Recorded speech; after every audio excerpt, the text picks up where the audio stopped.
Halo semuanya and welcome to my channel Learning with Shalomi. Di video kali ini kita akan membahas kumpulan latihan soal dari materi matematika kelas 9 atau kelas 3 SMP. Video ini khusus membahas latihan-latihan soal ya. Jadi untuk teman-teman yang ingin belajar lebih lanjut mengenai topik materinya, bisa lihat di video-video yang sudah diupload sebelumnya dan sudah ada dalam folder-folder berdasarkan kelas. Oke, jadi untuk latihan soal kali ini kita akan membahas 3 latihan soal dari materi matematika SMP.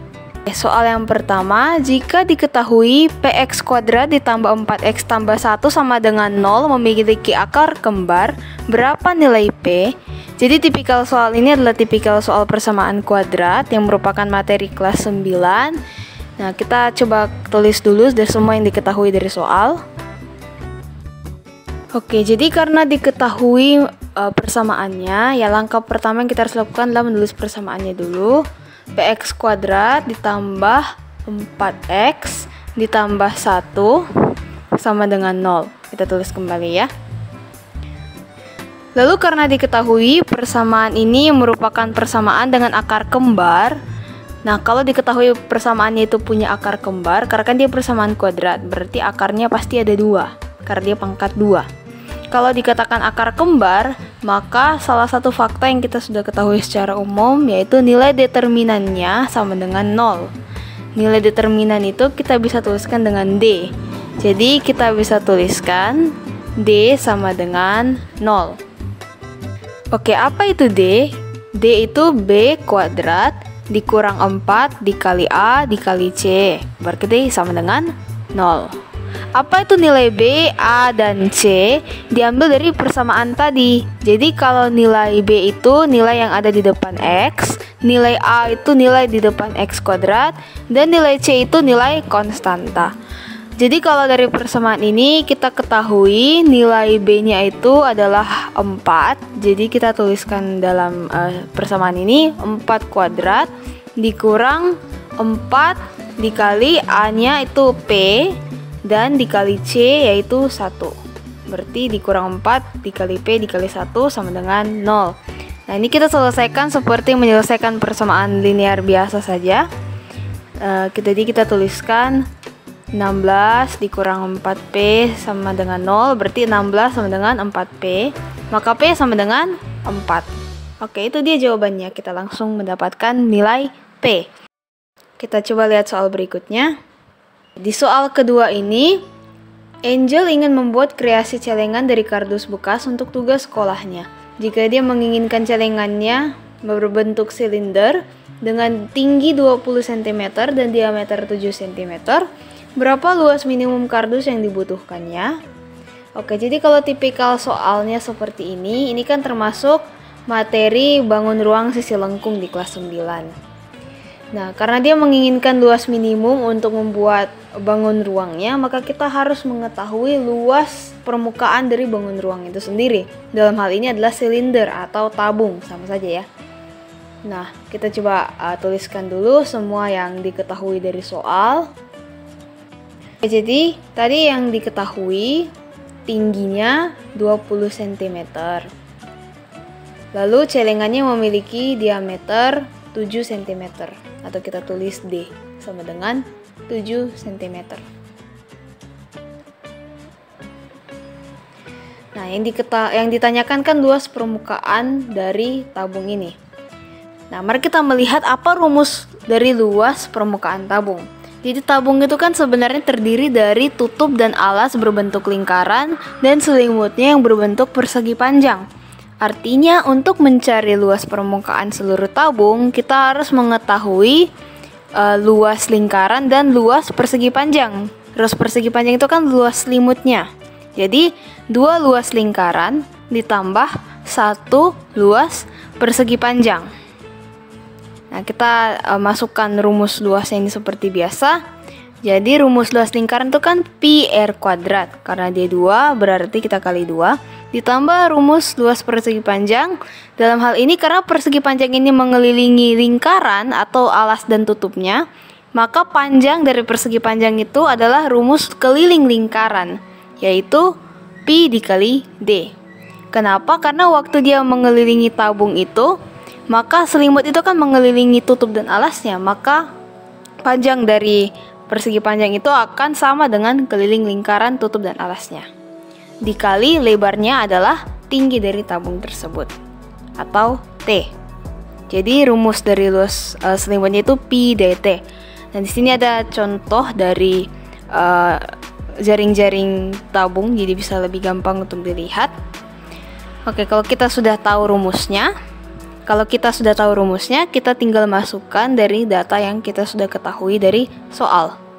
Jadi Pi dikali R atau jari-jari itu berarti diameter dibagi 2, 7/2. Dikuadratkan berarti sama dengan dikali 2 kali ya. Lalu dikali 2 ditambah Pi dikali D dikali T. Ini kenapa tadi tulis R-nya seperti itu? Sebenarnya untuk memudahkan pencoretan, karena kita mau mencoba menghitung tanpa kalkulator gitu. Oke, kalau kita sudah menuliskan semuanya, kita tinggal hitung seperti biasa. Dalam hal ini kita bisa pakai nilai Pi itu, kita bisa pakai 22/7 ataupun 3,14. Tapi karena di sini R-nya dan D-nya itu kebetulan ada kelipatan 7-nya, jadi kita pakai saja yang 22/7 untuk memudahkan perhitungan. Lalu kita hitung seperti biasa.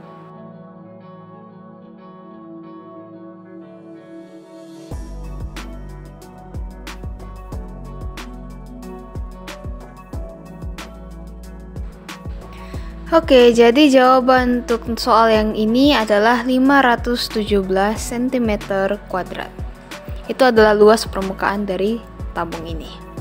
Oke, kita akan coba lanjut ke soal yang ketiga. Nah, soal yang ketiga ini termasuk dalam jenis soal barisan aritmatika atau ini materi kelas 8. Jadi diketahui suatu barisan aritmatika memiliki suku keempat dan ketiga secara berturut-turut adalah 11 dan 8. Berapa penjumlahan suku ke-6 dan suku ke-7 dari barisan tersebut? Ya, fun fact, sebenarnya barisan aritmatika ini juga akan dibahas di SMA di kelas 10 atau 11, kayaknya 11. Tapi materi ini juga ada di buku kelas 8. Jadi bisa dimasukkan dalam soal SMP juga. Oke, kalau kita dapat soal seperti ini, kita tuliskan dulu yang diketahui. Jadi diketahui suku yang keempat dari barisan itu, atau kita tulis U4, itu sama dengan 11. Dan U3 atau barisan ketiganya adalah 8. Yang ditanyakan dari soal ini adalah jumlah dari suku ke-6 dan suku ke-7 atau U6 ditambah U7. Nah, kita coba dulu tuliskan bagaimana rumus barisan aritmatika untuk mencari suku ke-n, atau dalam hal ini karena kita mau mengetahui suku 6 dan suku 7 supaya kita bisa jumlahkan, maka kita cari tahu bagaimana cara mencari rumus untuk mencari suku ke-6 atau U6. Nah, dalam rumus aritmatika, UN sama dengan A ditambah N kurang 1, dalam hal ini N-nya adalah 6, berarti 6 kurang 1 dikali B, atau U6 sama dengan A ditambah 5B. Nah, tapi kita belum ketahui nilai A dan B-nya. Nah, nilai A dan B-nya ini kita bisa dapatkan dari yang diketahui dari soal, U4 dan U3. Jadi kalau kita jabarkan U4 dan U3 menggunakan rumus yang sama, jadi U4 itu kan sama dengan 11, sama dengan A ditambah N kurang 1, 4 kurang 1 berarti 3B. Lalu U3 kita jabarkan juga, jadi U3 itu kan 8, sama dengan A ditambah N kurang 1 berarti 2B. Nah, ini kita selesaikan menggunakan cara eliminasi untuk sama seperti yang sistem persamaan linear 2 variabel. Jadi 11 kurang 8, 3, sama dengan A-nya habis, 3 dikurang 2, berarti 1B atau B. Nah, kita sudah dapatkan nilai B-nya, yaitu 3. Kita substitusi ini ke persamaan yang U3 untuk dapatkan nilai A. Jadi 8 sama dengan A ditambah 2 dikali 3. Maka A sama dengan 8 dikurang 6, 2. Nah, kita sudah dapatkan nilai A dan B-nya, kita masukkan ke persamaan yang U6 tadi untuk mencari nilai U6.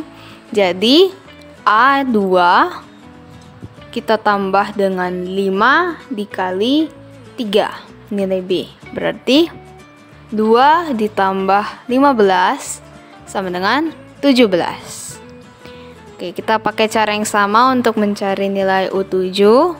Jadi, U7 sama dengan A ditambah 7 dikurang 1 itu 6 dikali B-nya 3, berarti 2 ditambah 18 sama dengan 20. Oke, terus kita tinggal jumlahkan saja. U6 ditambah U7 berarti 17 ditambah 20, hasilnya adalah 37. Oke, itu dia jawaban untuk soal yang ketiga. Oke, sekian dulu untuk video kali ini. Untuk teman-teman yang ingin belajar lebih lanjut, bisa mengunjungi channel ini dan bisa melihat materi perbagiannya. Ada materi untuk barisan bilangan, ada materi untuk bangun ruang sisi lengkung, bukan cuma tabung, ada juga kerucut, dan bisa juga melihat materi untuk sistem persamaan linear dua variabel. Ada banyak materi dari kelas 7, 8, 9, sampai materi SMA juga ada. Ada di dalam channel ini dan dibagi ke dalam folder-folder untuk memudahkan dilihat per kelasnya. Dan untuk teman-teman juga yang membutuhkan catatan-catatan sekolah khususnya untuk SMA, bisa lihat link di sini atau langsung ke community channel. Di situ sudah ditaruh link yang link.id/shalomi.ip, shalomi.ip. Itu ada di situ pokoknya linknya. Bisa langsung diklik dan teman-teman bisa dapatkan catatan pelajaran sekolah dengan harga yang cukup terjangkau. Bisa langsung dibeli di situ. Itu dari kelas 10, kelas 11 dan ada banyak mata pelajaran. Nanti kalau ada kelas 12 akan dimasukkan juga. Oke, sekian untuk video kali ini. Thank you for watching. Jangan lupa untuk subscribe dan bunyikan loncengnya supaya jangan ketinggalan video dan update terbaru. Bye-bye.